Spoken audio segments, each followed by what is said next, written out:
Caden McFarland, alongside Bill Haston, Tulsa World columnist, had some great feedback from week 1. People are loving you on the rant, Bill. Really? Thanks for being here. That's awesome. It shows the exact same as it always was with old Big Al Jerkins. We send photographers out to games. They get great highlights for you. We show you the highlights and we give you some strong opinions. Let's start with OSU. You were in Stillwater yesterday. That was one heck of a win. I mean, you know, the headline for everybody was all 3 phases: offense, defense, special teams. It was good everywhere. My first question to you, and you can take this in any direction you want, was it perception changing in any way? Is this Cowboys team better than you thought, having now seen them play Boise State and take it to them the way they did? All right, Caden, I would say it was perception changing in a 50-50 way, in that Boise's not as good as I expected. Not quite.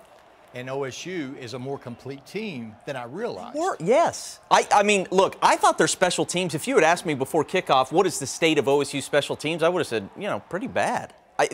They were difference-making. Average at best. And a lot of young guys, right. And Gundy talked afterwards about how they take coaching. I mean, there's some good stuff there. Like if special teams, and we've seen it with OU, especially in the first couple games this year, if they're giving you something, when you've got a high-powered offense like OSU always does, that's big. And it's been a long time. It's been since like DeForest that you felt like, because they used to do this all the time.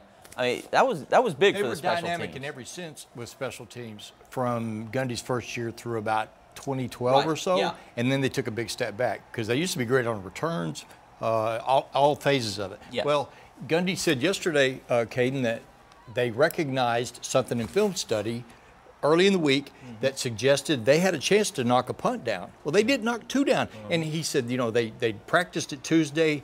He didn't like the way they practiced it. They addressed it again Thursday, fixed some, added a wrinkle to it, and they blocked 2 punts. And they got, you know, 3 for 3 field goals, 2 punt blocks lead to touchdowns. That's 23 points out of your special teams, and you win by 23. That's right. They were better than Boise State. So, I mean, I think they probably would have won the game, but you take that stuff away, and this thing's coming down to the wire almost certainly. Boise's got that kind of talent in enough spots. Right. All right.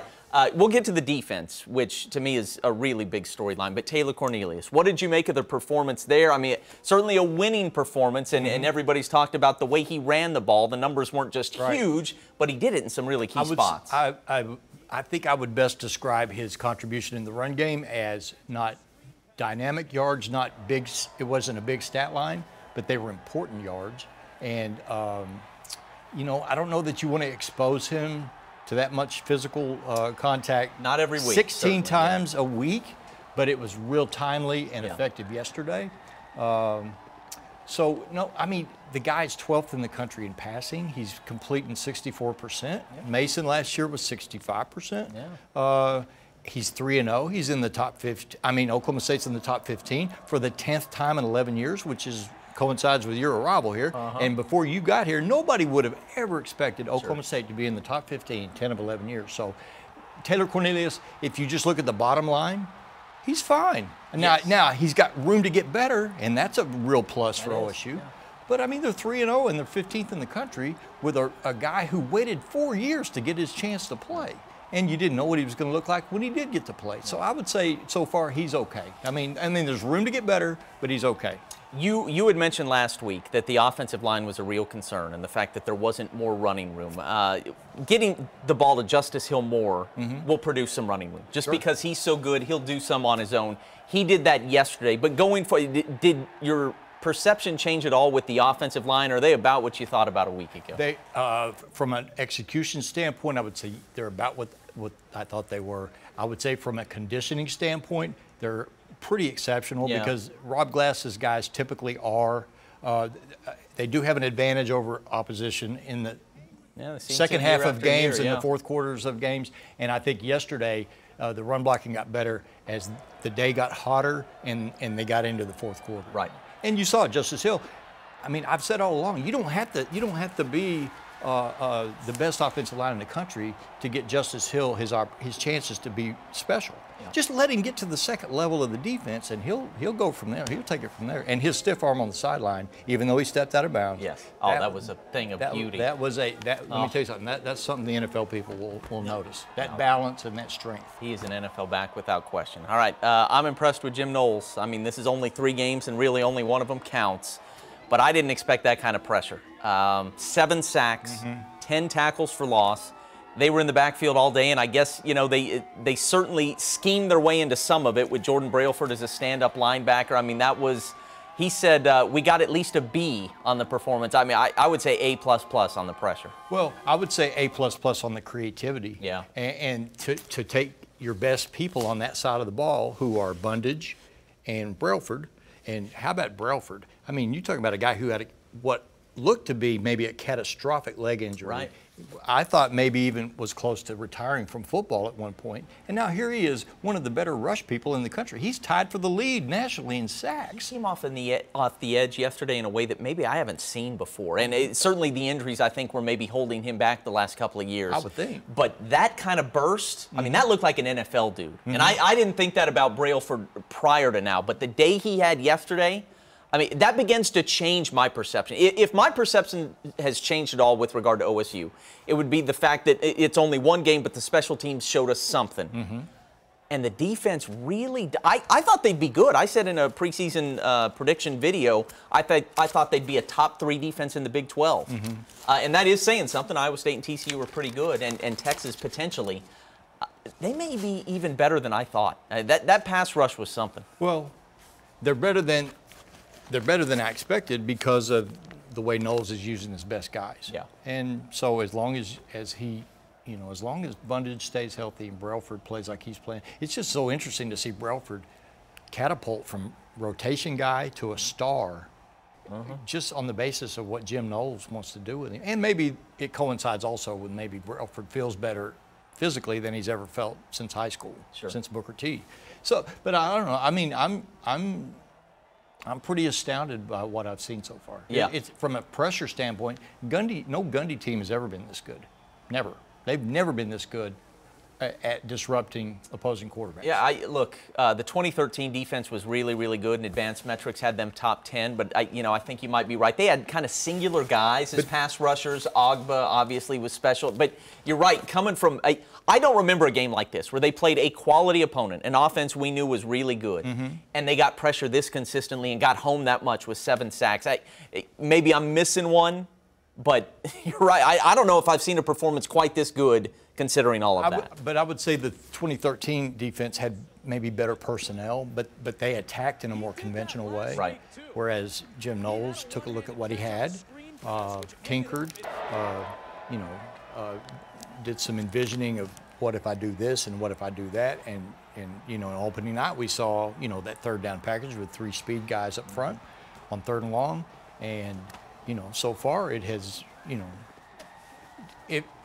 it wasn't a surprise that that the defense thrived against 2 lightweights, but you know, for it to get 7 sacks against Boise, I thought it was a little bit revealing about Boise maybe not being quite as good as I expected, but more than that, you know, what they did yesterday will work against a lot of opponents. Yeah.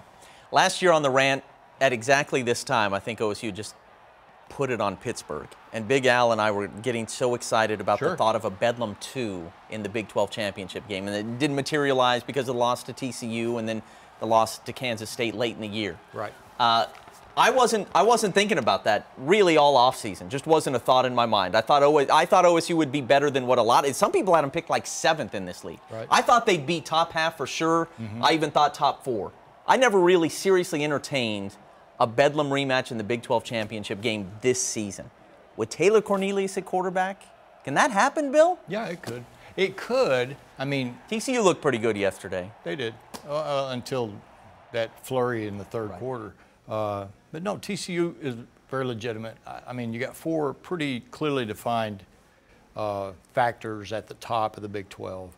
And so it's going to be Oklahoma and one of those 3. It's West Virginia, TCU, or Oklahoma State. Could it be OSU? Sure. I mean, they have the same kind of gauntlet. You know, their schedule structure has been consistent lately where they get to a certain point at 9-0 or even 10-0, and then they get that gauntlet in November. Rough. And they've got that again this year. You know, how much are they going to have to rely on Cornelius to run the football to win games? I got to think that's more of an as-needed basis thing. I don't think they'll run him as much as Kyler Murray gets used in the run game at OU. But could they? Sure. I mean, Jim Knowles is, I mean, look at the 2 guys. The 2 new big-ticket coaches in this state are Jim Knowles and Shane Beamer. And they're both delivering, man. Man, A plus. Yeah. I mean, let me tell you, Jim Knowles is a $600,000 guy right now. He'll be an $800,000 guy by this time next year. Mark my word. Texas Tech coming this week. OSU always beats those guys. They just beat a nationally ranked foe. It's not a trap game because it's the Big 12 opener.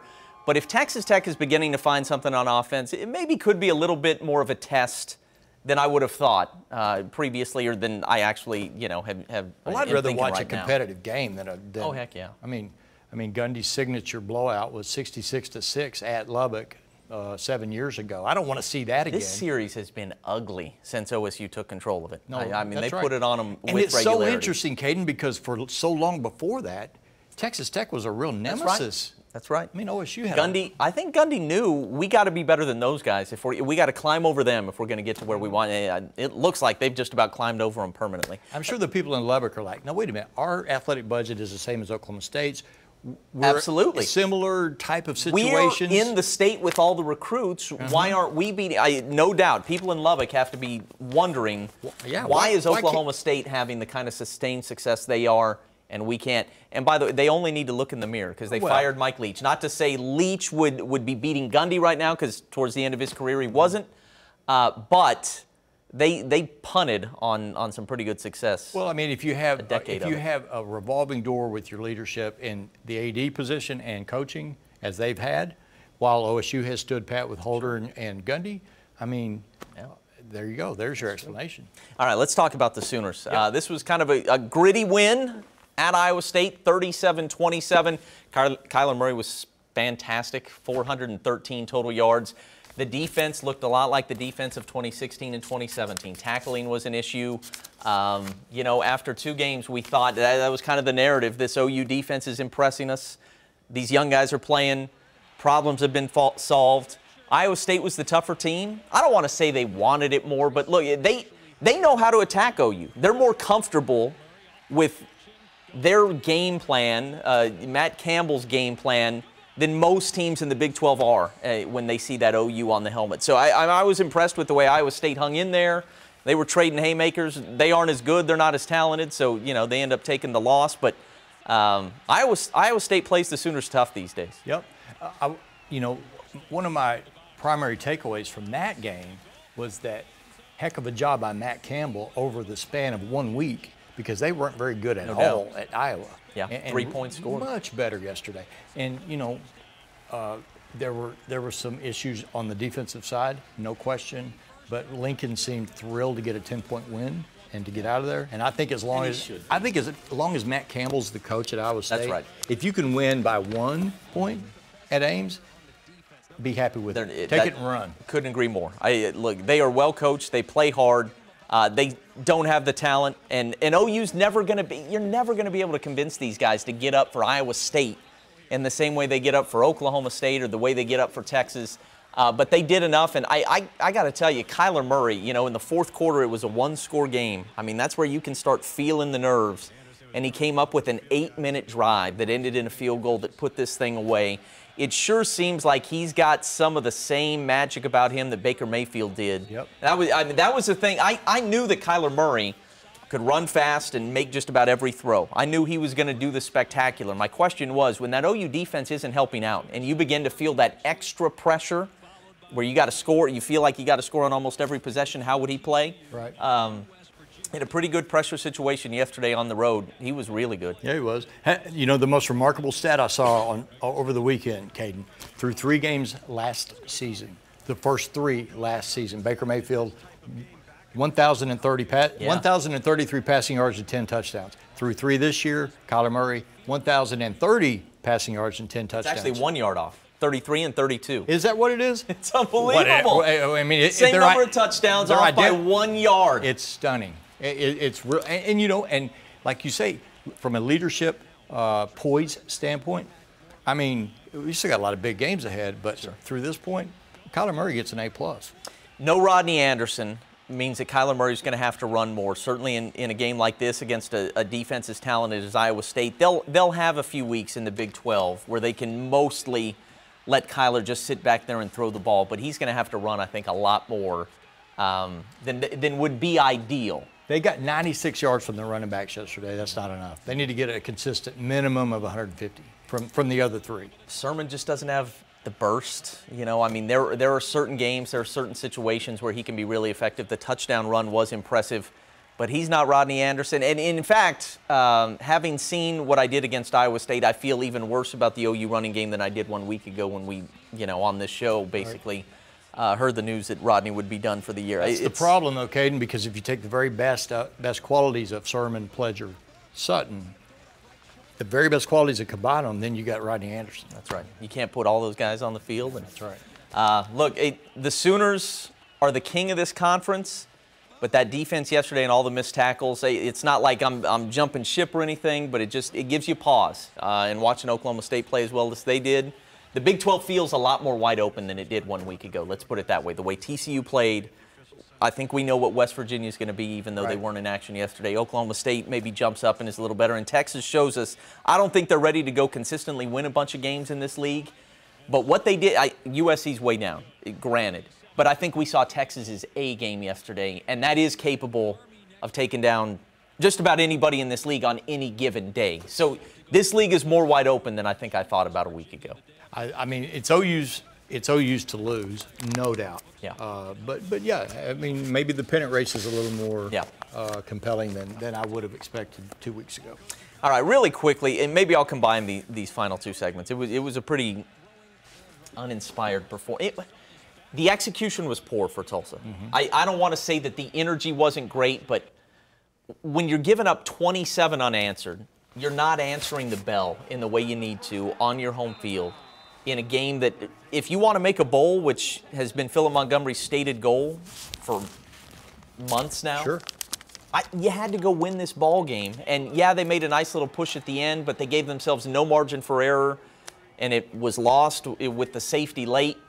To me, in this spot, and I know the news about Christian Williams and losing him for the year had to be incredibly deflating, and coming off the Texas loss, that had to be deflating as well. But you got to be better than this. Yep. You know, if you're going to talk about, you know, making a bowl game, it's the path there is awfully hard to imagine at this point. Well, defensively, you know what? They have played well enough to be 3-0. That's right. They have. How about that? They have. But they're 108th in the country in passing the football. Mason Fine's number 3 in the country in passing the football. Yeah. I'll probably get a poison dart in the neck for bringing that up when I go to TU next week. But that's a yeah. The guy was 45 minutes away from your campus. That's right. And you could one phone call and you could have had him on your roster. So yes. And look, it's unfair to cherry pick one kid when it comes to recruiting, which is a difficult thing to do. But I'll say this: if he was there right now, it'd be different. It would be different. You know what I mean? That kid is special. The things he's doing at North Texas. Let's go ahead and roll some of that video from yesterday. I mean, look, I know Seth Luttrell's doing a fantastic job, and obviously they've done a nice job recruiting, and that is more than just Mason Fine. But he's at the center of it all, and they just put it on Arkansas. But Arkansas should have been sky high for this thing after losing to Colorado State the week before. And you come in there and put it on them like that? Yep. Holy moly. The most striking image I saw all weekend was Razorback Stadium. Yes. At the start of the second half. That was breathtaking. Completely empty. It was empty. I bet there weren't 15,000 people there by that point. Hey, hats off to Mason Fine, and Absolutely. we look forward to seeing what will almost undoubtedly be an incredibly special season for him. You know, not that anything I write is going to be responsible for getting the ball rolling, but I am going to write about him Tuesday for Wednesday, I believe, and suggest that we need. I mean, I think if he sustains what he's doing to this point, he deserves to go to New York. He deserves to be. He deserves to be a Heisman finalist. I'm not suggesting he should win the thing, but I mean, you know what? The numbers he's putting out yesterday, it wasn't near the 431-yard average he had through 2 games. But to go into Fayetteville and put 41 on the board, I love seeing these smiles and seeing his folks up in the stands. I mean, this was special. Just a fluke thing that North Texas would schedule Arkansas when they did, and he happens to be 65 miles from where he played his high school ball. But, I mean, that was a great story. It continues to be a great story. Man, you can't help but root for this kid. That was a lot of fun. He's, I mean, in a season in which I think Alabama is about 17 points better than anybody else. That way, yeah. You're looking for good storylines, and he's a great storyline, and I would love to see Mason Fine get a trip to New York as a Heisman finalist. All right, we'll wrap up with this because they have started the third quarter Yep. in Dallas, or Arlington, actually. Jenks is how I should say it, and Broken Arrow. Number 1 versus number 2 in high school football on Friday. You know, I had at the beginning of the year, they make me submit my list for games of the week, and I had Owasso Union as the game that we had to be at. And obviously now that has changed. Right. And I ran into some Union people who were joking with me at church today. You know, now we're chopped liver. But I'm fired up for this game because I know that Broken Arrow defense is the best in the state. And I think 1 through however many kids you got on the – that's exactly – and the offensive line is legit. But I love that Jinx senior class. I was so impressed with Keith Riggs and the game plan for the Backyard Bowl. And I think this is going to be a fantastic – like, it's not going to be like the blowouts we've seen, Broken Arrow Union, Jinx Union. I think this is going to be down to the end. I do too. Fantastic high school football. This is Jinx Mojo versus Broken Arrow's advantage in physics. Yeah. And Jinx is really good, but Jinx has that Trojan on their helmet, and the BA kids have been playing against those kids their whole football lives. It's just interesting to me. I mean, it's typical, but it's still interesting that last season ends with the round robin, Owasso, BA, Jinx Union. Right. This season begins essentially with the round robin of the same 4. It's going to end, the season's going to end with those same 4, probably, maybe an outlier from the West. So this kind of ends that round robin of the heavyweights. And we'll overreact because between those 4 teams, and it's typically been between the top 2, Jinx and Union, the team that makes the most improvement is the one that's almost always in the best shape at the end. Like, you have to get better. You can't just, like, Broken Arrow's been the best team so far, and they might beat Jinx and absolutely, without a doubt, be number 1 in the state, and we know they're going to finish the regular season 10-0. But they better keep getting better because you know that the rest of those guys will. Coached by Bill Blankenship and Kurt Frederick, and obviously Riggs is doing a fantastic job. You better keep getting better. We don't have time for me to recite the list of teams that for 12 games were by far the best team in the state and then did not win it. And Broken Arrow doesn't want to be that. Yeah. They don't want to be that team that for 12 weeks is clearly the best, and then week 13 they don't get it done. No, I can't wait. I'll be there too. Yep. Bill, thanks so much for being here. It flew by, as it always does. Thanks to our sponsor, Jack Casey Ford. That's it for the rant. Hope you guys have a fantastic night. Enjoy Cowboys-Giants second half. I know most of you out there are pretty happy with things so far, but it's only 10-0. Big Al would have me remind you it's only 10-0. That's right.